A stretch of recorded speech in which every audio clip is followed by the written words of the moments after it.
Hello, everyone. I am Edwina Eustis Dick.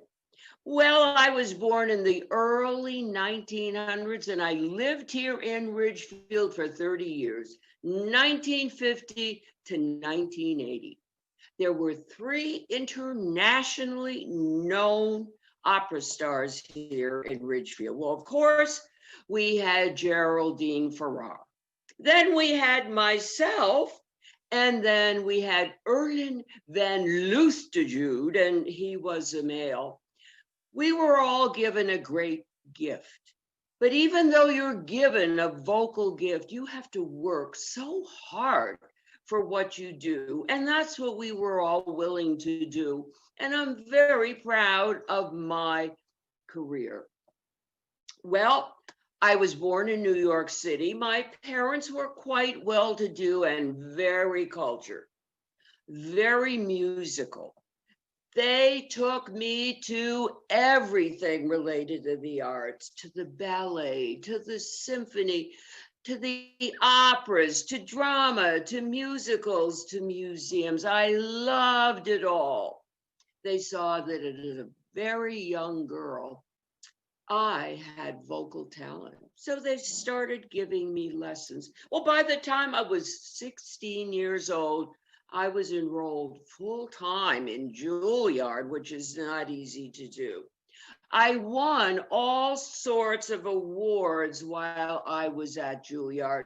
What amazing instructors I had while I was there. And I then moved on for a graduate degree in Philadelphia, the Curtis Institute.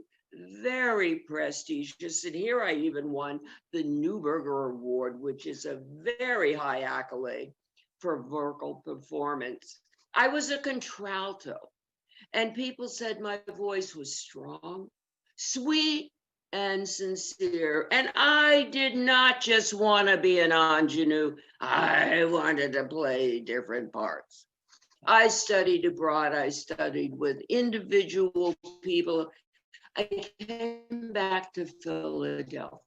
Love Philadelphia. Sang with the Philadelphia Opera and also the symphony. I was a little bit different than a lot of artists in that I loved to be a soloist with symphony orchestras.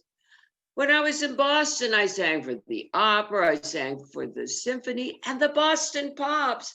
I love singing popular music. I could sing country music. Music was my life. Well, I did the same thing. I was in Boston, I was in Detroit, I was in New York, I was Washington, I was in St. Louis. My favorite operas I loved were Faust and Puccini. They were so difficult and so challenging. I also did these cutting edge avant-garde operettas like Woja and the Ring Cycle. They were so different, and people had to really think about the story and what was going on and lend it to their lives. And then there were the fun operas and operettas. Oh, Amelia Goes to the Ballet, and I was Amelia's very best friend. And I was the witch in Hansel and Gretel. If I had been born later on, I would have loved to have been the witch in Wicked. Because I was in so many operas, I worked with the best. I worked with Tchaikovsky, Toscanini, Reiner, Iturbi, Metropolis. My favorite person to work with was Menotti. The two of us had such a tremendous bond and created on a level I never saw before. Oh, what a great career I have, but an opera career doesn't always last. My parents prepared me for this. They said, Edwina, service is so important. Service over self. I heard that over and over. When I was in high school, I started going into the special needs schools in New York City. I used music No one had heard of musical therapy. That's what I was doing. I sang with them, I composed with them, I sang for them. They came alive. People who didn't speak began to speak. People who were unruly began to settle down and focus. Music is magical. I also worked during the Depression with artists and performers who needed support to know how to continue to live. When World War II came, I stopped my career, immediately went with the USO. I entertained in all 5 American theaters in the Atlantic, and I did 3 in the Pacific. Oh, this was my life.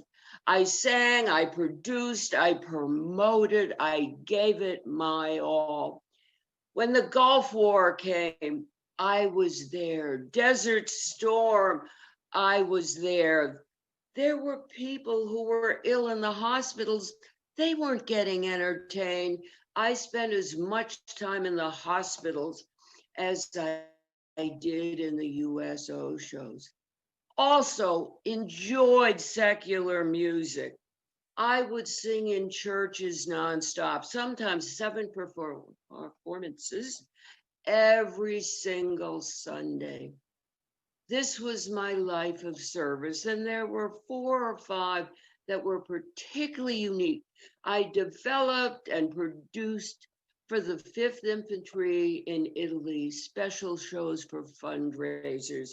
I worked with the Shah of Iran and King Farouk to produce shows that would bring unity to people. Oh, my Christmas show in Singapore for the people in need, and my tribute to MacArthur in Japan. These are all such highlights of my life. The state of Connecticut, late in my life, gave me a prestigious award for Woman of Connecticut, who has done so much for the arts. Then an interesting thing happened. I started to think more seriously about the impact that music had on people's lives. I had been keeping this notebook since I was in high school, talking about music and how it affected different people's lives. I said, I've got to do something with this. I've got to show and prove that musical therapy should be in schools and institutions and hospitals. Oh, it could help. We don't need medicine all the time. Sometimes we need the joy of music. I went to Long Island University and I said, I know I just can't say music is good. Help me. Help me with the research. I showed them my journal. They were fascinated. They gave me a research team. I taught there. I began to lecture. I worked with the researchers. We would take a population. We would work with them for a certain amount of time. We would give them different types of music. We would involve them in different ways. And then the researchers would tabulate their focus, their attention, their participation, their activity, all of these habit variables. Oh, it was so exciting. Well, after the research came out, people said, this is a profession. People need to be in physical therapy and musical therapy. Now, schools, any school of music has musical therapy. You're certified, you become licensed, you then get a job in all of these various institutions. I mean, we were even on the cutting edge of Alzheimer's and memory loss and how important music is to memory. This part of my career was the most rewarding. But let me end with a little bit on Ridgefield. As I said, moved here in 1950. Oh, my parents had this beautiful mansion, huge plot of land on Old Branchville Road. They wanted to downsize in 1950 They gave it to my husband, Alexander, a very well-known lawyer, and myself. And oh, we thrived there. Oh, we were staunch Republicans, and we went to all the meetings and worked for the Republicans. We were Christian Scientists. There was a beautiful Christian Science church, and still is on Main Street. We were active participants. And while in Ridgefield, we did something that really rewarded us as well. We started the ASO, the American Symphony Orchestra. It was free concerts in Bryant Park, the center of New York City, this 9.5-acre park. Free concerts so that people who would not normally know classical music would come to understand it and come to love it. We were so proud of these concerts. Well, my husband passed on first, and I really took on my other love as well. And I know you're not going to believe, an opera singer, body surfing in the ocean, that was what I loved. That's where I found my peace, my calm. So anyway, my calm and peace on Fire Island. I bought a little home on Fire Island, and I would spend a lot of time there, particularly when I could body surf. Then I decided I'm going to Heritage Village. I'm going to sell all that land. I'm going to use the money for ASO concerts in Bryant Park and scholarships for musical therapy research. When I sold the property, they divided it up, and they needed to cut in a road to get to all of these smaller plots. And what did they call the road? Eustis Road.